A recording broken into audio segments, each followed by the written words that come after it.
Hello दोस्तों, बहुत बहुत स्वागत अभिनंदन एक बार फिर से RDX GS गुरु में। हम भारत का भूगोल पढ़ रहे हैं। उसमें एक नया चैप्टर शुरू करेंगे। कृषि, भारत की कृषि किस टाइप की है और कौन कौन सी उसमें फसलें बोई जाती हैं देखते हैं। चलो, तो आप लोग शेयर करिए इसको, कंटेंट देखिए, धीरे धीरे चल रहा है आगे। भूगोल को, भारत के भूगोल को हम ख़त्म करने वाले हैं। ओके, चलिए कृषि देखते हैं। तो भारत में कृषि जो है एक बहुत इम्पोर्टेंट फैक्टर है, क्योंकि भारत की 49% लगभग 49% आबादी इसी से, कृषि से ही अपना रोजगार प्राप्त करती है। और भारत की GDP में, यानी ग्रॉस डोमेस्टिक प्रोडक्ट, जो ग्रॉस डोमेस्टिक प्रोडक्ट है भारत का, उसमें लगभग 16% की हिस्सेदारी भारतीय कृषि की है। तो इसलिए बहुत बड़ा फैक्टर है, बहुत इंपॉर्टेंट फैक्टर है। अच्छा, उत्तर प्रदेश कृषि विश्वविद्यालय, ये एक फैक्ट याद रखेंगे। उत्तर प्रदेश कृषि विश्वविद्यालय UP Uttar Pradesh agriculture university 1960 में स्थापित हुई। कहाँ पे? पंतनगर में, क्योंकि पंतनगर उस समय उत्तर प्रदेश में था। 2000 में उत्तराखंड अलग हो गया यूपी से, तो ये अब जो है कहाँ पे है, ये पंतनगर अब उत्तराखंड में है। अब ये यूनिवर्सिटी उत्तराखंड में, बाद में इसका नाम चेंज होता है। कब? लेटर होता है, और गोविंद वल्लभ पंत कृषि एवं प्रौद्योगिकी विश्वविद्यालय इसका नाम हो जाता है। पहले था उत्तर प्रदेश कृषि विश्वविद्यालय, बाद में इसका नाम चेंज होके गोविंद वल्लभ पंत कृषि एवं प्रौद्योगिकी विश्वविद्यालय हो जाता है। भारत में कुल कृषि जलवायु क्षेत्र, बहुत इंपॉर्टेंट, मस्ट मस्ट ये याद रखना इसको। भारत में कुल कृषि जलवायु क्षेत्र 15 हैं, लेकिन NBSS क्या है, नेशनल ब्यूरो ऑफ सॉइल सर्वे के अनुसार भारत को कितने कृषि पारिस्थितिकी उपक्षेत्रों में बांटा गया है? तो 20 में। देखो, अगर भारत में कुल कृषि जलवायु क्षेत्रों की बात करें, कृषि जलवायु क्षेत्र तो 15 हैं। देखो, इन सबको एक बार याद रखेंगे। भारत में कृषि जलवायु क्षेत्र 15, लेकिन कृषि पारिस्थितिकी उपक्षेत्र कितने हैं? 20। और वहीं कृषि पारिस्थितिकी उपक्षेत्र, देखो ये तो हैं उसके अनुसार, NBSS के अनुसार कृषि पारिस्थितिकी क्षेत्र 20, और उपक्षेत्रों की बात करें, कृषि पारिस्थितिकी उपक्षेत्र ये 60 हैं। ये उपक्षेत्र नहीं है, क्षेत्र हैं केवल, ठीक है। इसको थोड़ा सा मैं अपडेट कर दूं, ये क्षेत्र हैं, केवल क्षेत्र, ठीक है। ये क्षेत्र, उपक्षेत्र नहीं, क्षेत्र हैं। तो कितने कृषि पारिस्थितिकी क्षेत्र की बात करें तो 20 हैं, और उपक्षेत्र हैं 60। ओके, अगला देखते हैं, इनके वर्गीकरण का आधार क्या है।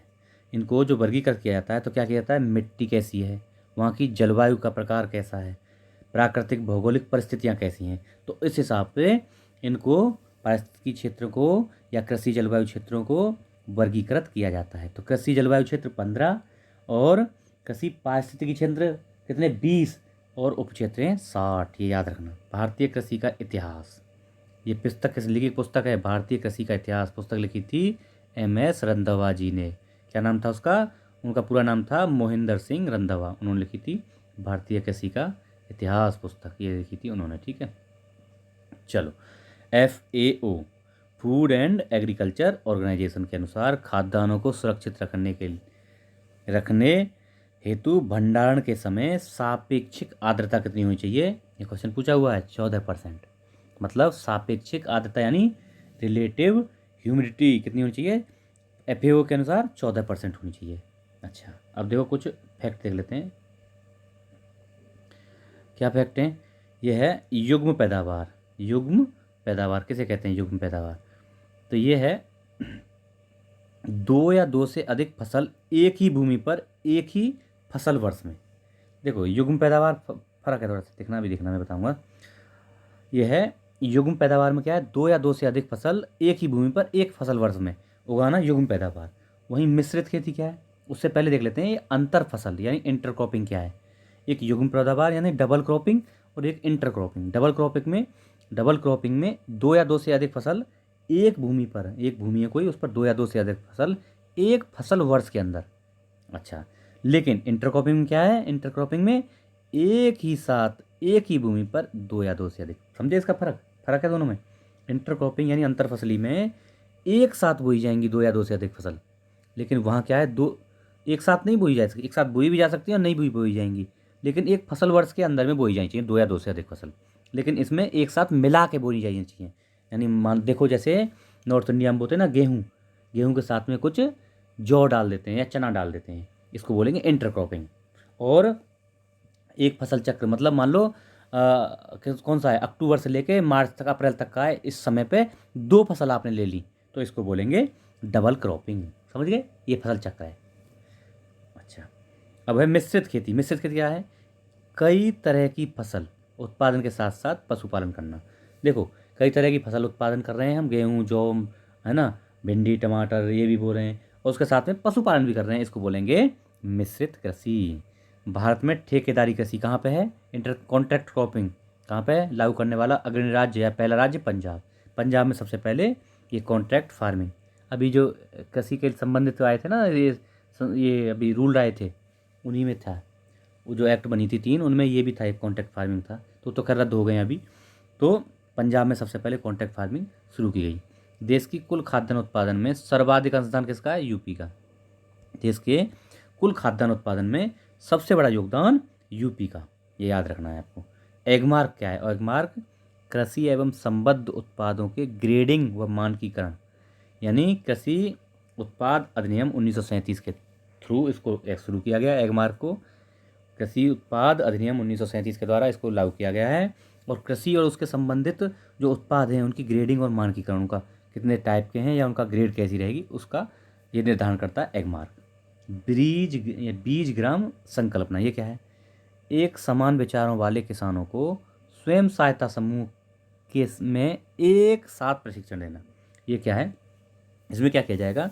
स्वयं सहायता समूह के थ्रू एक जैसे विचार वाले किसानों को इसमें प्रशिक्षण दिया जाता है। इसमें बीज ग्राम संकल्पना के तहत बीजों के उत्पादन एवं संरक्षण का उपयोग कैसे किया जाए वो सब बताया जाता है उनको।